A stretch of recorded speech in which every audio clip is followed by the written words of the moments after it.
Praise the Lord. God is looking for people of good stewardship. మంచి గృహ నిర్వాహకుల కోసం దేవుడు ఎదురు చూస్తున్నారు. అది ఇంటి మీద అవ్వచ్చు, లేదంటే దేవుడు అప్పగించిన పని మీద అవ్వచ్చు, లేదంటే దేవుడు ఇచ్చిన జీవితాల మీద అవ్వచ్చు. Thank you Jesus, thank you Jesus.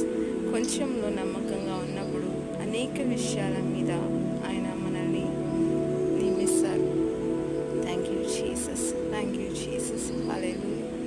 మరి మోషే దేవుని ఇల్లంతటిలో ఎంతో నమ్మకమైన వాడు. అలాగే దేవుని సంఘంలో నమ్మకమైన గృహ నిర్వాహకుల కోసము, దేవుడిచ్చిన కుటుంబాలలో మంచి గృహ నిర్వాహకుల కోసము God is looking for such people. Hallelujah, hallelujah. When no one is watching, when